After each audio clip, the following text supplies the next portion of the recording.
Assalamualaikum students, welcome to Funds Academy with lecture number that is 22 of our second year physics chapter तांजो 11 chapter है heat topic molar specific heat capacity ॾिसो असां बाबा specific heat capacity discuss करियासीं उन खां पोइ यानी heat capacity discuss करियासीं उन खां पोइ वरी स्पेसिफिक हीट मखसूस गर्मी जी गुंजाइश पहिरीं टॉपिक ही गर्मी जी गुंजाइश पोइ वरी मखसूस गर्मी जी गुंजाइश ठीकु आहे हाणे थींदो वरी बि मखसूस गर्मी जी गुंजाइश आहे पर उन चइबो मोलर स्पेसिफिक हीट कैपेसिटी ॾिसो हाणे मोलर स्पेसिफिक हीट कैपेसिटी बाबा हाणे असां होॾे मास पिया खणूं किलोग्राम्स में माना असां कंहिं शइ जो मास पिया खणूं जेको किलोग्राम में खणिबो आहे हाणे असां खणंदासीं अमाउंट ऑफ सब्सटेंस जेको मोल्स में खणिबो आहे माना असां कंहिं बि सब्सटेंस जा केतिरा मालिक्यूल खणूं 6.0 to 10 power 23 पार्टिकल्स या मालिक्यूल्स जेकर तव्हां फ़र्ज़ु कयो तव्हां किलोग्राम था खणो पाणीअ जो किलोग्राम था खणो तव्हां हनीअ जो किलोग्राम था खणो घासलेट जो किलोग्राम पेट्रोल जो किलोग्राम डीज़ल जो किलोग्राम त पोइ मास त साॻियो आहे पर मालिक्यूल सभिनी जा डिफरेंट हूंदा पर जेकर अमाउंट ऑफ सब्सटेंस साॻियो खणूं माना हिकु जेतिरा मालिक्यूल खणूं सभिनी जा मालिक्यूल वरी हिकु जेतिरा खणबा डिफरेंट सब्सटेंस जा मिसाल पानी जा मालिक्यूल 1 मोल खणो यानी 6.0 to 10 power 23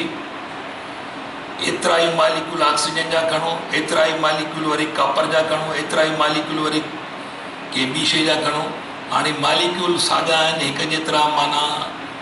amount of substance साॻियो आहे पर हाणे मास वरी अलॻि थी वेंदो त स्पेसिफिक हीट कैपेसिटी में असां मास साॻ पिया खणूं पर मोलर स्पेसिफिक हीट कैपेसिटी में असां वरी पार्टिकल जो तइदाद साॻियो खणंदासीं माना मोल्स में वैल्यू खणंदासीं हाणे मिसाल हिन में molar specific heat capacity quantity of heat required माना हीट जो मिक़दार केतिरो खपे छाजे लाइ केतिरी हीट खपे हिकु मोल मालिक्यूल जो हिकु केल्विन टेम्परेचर रेज़ करण लाइ quantity of heat required to raise the temperature of 1 mole substance through 1 kelvin माना हाणे कंहिं बि सब्सटेंस जो 1 मोल खणो माना 6.02 into 10 power 23 मालिक्यूल्स खणो हाणे एतिरनि मालिक्यूल जो हिकु केल्विन वधाइण लाइ जेका हीट खपंदी लाज़मी आहे टेम्परेचर वधाइबो हीट खपंदी आहे टेम्परेचर घटाइबो हीट ख़ारिज कराइबी आहे त उहा जेका रिक्वायर्ड क्वांटिटी आहे हिकु मोल मालिक्यूल जो हिकु केल्विन टेम्परेचर वधाइण लाइ उन क्वांटिटी खे छा सॾिबो molar specific heat capacity okay हाणे जेकर फ़र्ज़ु कयो तव्हां वटि हिकिड़ो कंटेनर आहे बाबा इन में मोल्स में वैल्यू आहे एन मोल्स में वैल्यू आहे एन हिन जो टेम्परेचर तव्हां चेंज था कयो डेल्टा टी टेम्परेचर चेंज था कयो ज़ाहिरी आहे डेल्टा क्यू अमाउंट हिनखे तव्हां हीट सप्लाई कई त हाणे हिन जी molar specific heat capacity that is equal to C सां ज़ाहिर कबी आहे amount of heat required to raise माना टोटल अमाउंट केतिरो वियो टोटल मोल्स केतिरा आहिनि ऐं टोटल टेम्परेचर केतिरो चेंज कयो त केतिरी हीट दाख़िल थी टोटल मोल्स केतिरा आहिनि टोटल टेम्परेचर केतिरो चेंज थियो त बाबा हीअ जेका कैलकुलेशन तव्हांखे मिलंदी इन मां छा मतिलबु आहे हिन जो जेको यूनिट कढंदासीं is equal to joule per mole पर केल्विन माना जंहिं मां ज़ाहिर आहे त हिकु मोल पर मोल, हिकु मोल जो हिकु केल्विन टेम्परेचर चेंज करण लाइ, हिकु मोल जो हिकु केल्विन टेम्परेचर रेज़ कंदो त केतिरा जूल हीट खपंदी। त उनखे छा सरबो, उनखे चइबो molar specific heat capacity, amount of heat required to raise specific capacity is equal to total heat supplied divided by product of number of moles and change in temperature। ये बयान कबो molar specific heat capacity is equal to heat supplied per mole per Kelvin rise in temperature। ये बयान कबो ने unit थींदो वञे जोल मोल चेंज इन टेम्परेचर केल्विन में, सिस्टम इंटरनेशनल में केल्विन इस्तेमाल करो।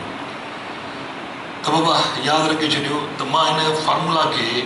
Delta Q is equal to ये मल्टीप्लाई थींदो एन सी डेल्टा टी। ताणी जेकर तव्हां वटि गिवन सब्सटेंस मोल में आहे, उनजी मोलर स्पेसिफिक हीट कैपेसिटी केतिरी आहे, टेम्परेचर केतिरो चेंज कयो आहे, हाणे उनखे टोटल हीट केतिरी ॾिनव, उहो हीट जो अमाउंट तव्हां मालूम करे सघो था। ओके, ये फार्मूला कम जा आहिनि, अॻिते असांखे इहे इस्तेमालु थींदा। त यादि रखे छॾियो quantity of heat required to raise the temperature of 1 mole substance through 1 kelvin, that is called molar specific heat capacity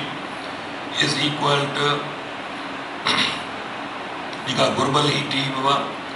असां केतिरी हीट चेंज कई, माना केतिरी हीट सप्लाई कई divided Bai total number of molecules, total number of moles into total change in temperature. तो overall छा थी वई, माना ही थी वियो यानी हीट सप्लाइड पर मोल पर kelvin rise in temperature. Heat केतिरी सप्लाई, केतिरा जूल सप्लाई कईसीं, नंबर ऑफ मोल्स केतिरा आहिनि, त ही जेको ओवरऑल तव्हांखे जेका रिज़ल्ट मिलंदी त इन जो मतिलबु ही थियो जेकर फ़र्ज़ु कयो मां हिते फॉर एग्ज़ाम्पल अंग थो अचे असांखे 10 जूल पर मोल पर केल्विन, माना जेका शइ असां गरम कई त हिन मां इहो असांखे ख़बर पई त इहो जेको गिवन सब्सटेंस आहे उनजे हिकु मोल जो हिकु केल्विन टेम्परेचर चेंज कयोसीं, हिकु मोल जो त असांखे 10 जूल हीट सप्लाई करणी पई। इन जो मक़सदु इहो थियो त हिकु मोल जो हिकु केल्विन चेंज करण सां उन सब्सटेंस खे केतिरी हीट सप्लाई थी, या थी 10 जूल पर मोल पर केल्विन। ओके, त इन जो मक़सदु इहो थींदो। हाणे इन केस ऑफ गैसेस बाबा, हाणे गैसेस के मुकाबले में गैसेस जो वरी मोलर स्पेसिफिक हीट कैपेसिटी जा 2 वैल्यूज आहिनि। There are 2 values for molar specific heat capacities in case of gases. मां हिते लिखां थो in case of gases, in case of gases there are 2 values. There are 2 values of molar specific heat capacities. Molar specific heat capacity 2 values हूंदा, छाकाणि जो gases वो depend हो करे त तव्हां गैस के कांस्टेंट बाबा गैस के तव्हां हीट सप्लाई था कयो, कीअं था सप्लाई कयो, whether heat is supplied at constant volume or heat is supplied at constant pressure। जेकर तव्हां वटि मथां हिकिड़ो ई लोड ॾियो था ऐं हीट सप्लाई थी रही आहे, हिन में केतिरा मोल्स आहिनि अंदरि, प्रेशर जेको आहे पी कांस्टेंट आहे, माना प्रेशर कांस्टेंट जो मतिलबु आहे त प्रेशर लोड इनिशियल जेको बि आहे लोड न को घटायो था न को वधायो था न को घटायो था, इहो ई लोड आहे। त पोइ हिन कंडीशन में हिकु मोल खे हिकु एक मोल मालिक्यूल जो एक केल्विन वधाइण सां जेका हीट खपंदी उनखे molar specific heat capacity eight constant pressure चइबो, जंहिंखे CP सां ज़ाहिर कबो, molar specific heat at constant pressure. पर ॿिए पासे साॻियो ई 1 मोल मालिक्यूल हुजनि पर तव्हां वटि वॉल्यूम फिक्स हुजे, माना हाणे एक्सपेंशन नथी थिए, माना ही फिक्स्ड वॉल्यूम आहे। फिक्स्ड वॉल्यूम यानी वॉल्यूम जेकॾहिं फिक्स्ड आहे, ही फिक्स्ड वॉल्यूम आहे, माना पिस्टन सील लॻो पियो आहे ऐं हीट सप्लाई थी रही आहे, अंदरि मालिक्यूल्स गैस जा मौजूदु आहिनि, त पोइ टेम्परेचर 1 केल्विन हाई थींदो। त फिक्स्ड वॉल्यूम दौरान हीट केतिरी खपंदी, त उन अमाउंट खे, घुर्बल अमाउंट खे स्पेसिफिक हीट कैपेसिटी सॾिबो कांस्टेंट वॉल्यूम ते। त हिकु मोल मालिक्यूल जो हिन में बि आहे, हिकु मोल मालिक्यूल जो हिन में बि आहे बाबा। हिकु केल्विन ॿिन्ही जो तब्दील करिणो आहे कांस्टेंट प्रेशर ते, कांस्टेंट वॉल्यूम ते। त पोइ हिते उहा घुर्बल हीट जो अमाउंट हिते अलॻि हूंदो, हिते अलॻि हूंदो। कांस्टेंट प्रेशर ते वधीक खपंदो आहे, CP is greater than CV। Constant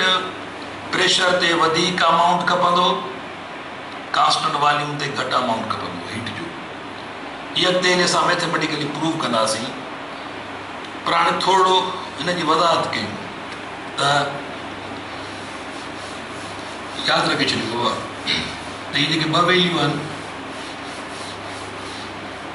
ॾिसो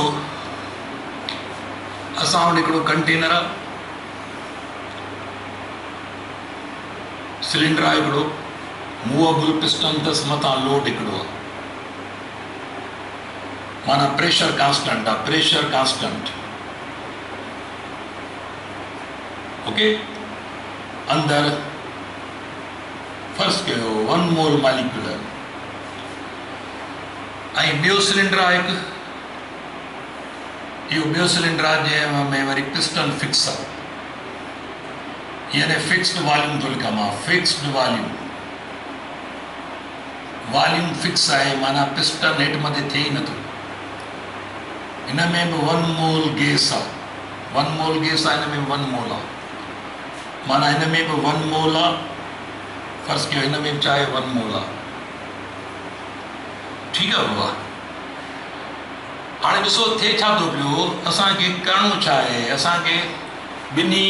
सिलेंडर्स जो, सिलेंडर A जो, सिलेंडर B जो, ॿिन्ही में 1 मोल आहिनि, असांखे ॿिन्ही जो 1 केल्विन टेम्परेचर वधाइणो आहे, 1 केल्विन रेज़ करिणो आहे। हाणे हुन लाइ लाज़मी आहे हिन खे बि हीट ॾिबी, हिन खे बि हीट ॾिबी, अमाउंट हिन खे बि ॾियो, हीट जो अमाउंट हिन खे बि ॾियो। पर ॾिसो त ही मूवेबल पिस्टन आहे, कांस्टेंट प्रेशर आहे, ही प्रेशर जेको आहे सो प्रेशर कांस्टेंट। हाणे कांस्टेंट प्रेशर ते छा थींदो, ॾिसो ये जीअं हीट दाख़िल थींदी वेंदी त हिते पिस्टन बि मथे थींदो वेंदो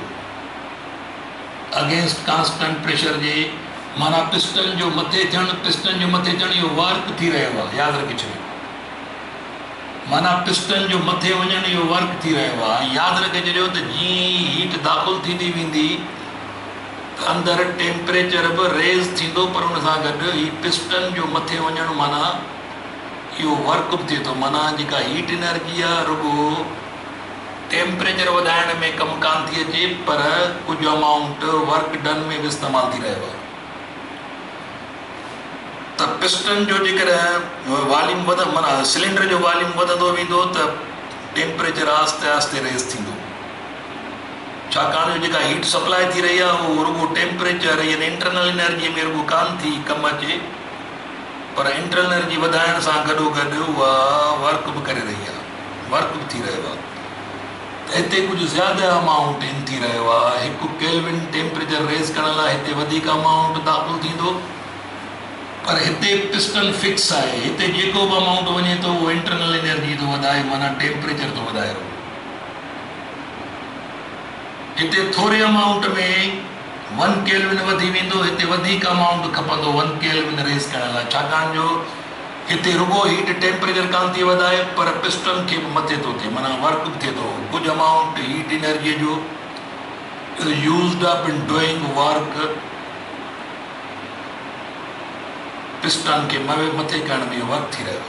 पर हिते वर्क कोन थो थिए। हिते जेको अमाउंट दाख़िल थिए थो सिर्फ़ु टेम्परेचर थो रहे, उन करे हिते थोरे अमाउंट ते 1 केल्विन वधी थो वञे, हिते वधीक अमाउंट खां पोइ थो 1 केल्विन वधे। त हिते जेका हीट सप्लाई कबी 1 केल्विन टेम्परेचर रेज़ करण लाइ उनखे molar specific heat at constant pressure, ठीकु आहे, is equal to delta Q upon N delta T, पर हिते असां कांस्टेंट प्रेशर लाइ हिते पी ॾींदासीं, ऐं हिते वरी molar specific heat constant volume is equal to delta Q, हिते V for constant volume upon N delta T. Okay, त ही जेकर अॻिते असां हिसाब किताब कंदासीं त हिते अमाउंट वधीक हूंदो आहे, C P greater than C V, ऐं केतिरो वधीक, इन्हनि ॿिन्ही में जेको डिफरेंस आहे सी पी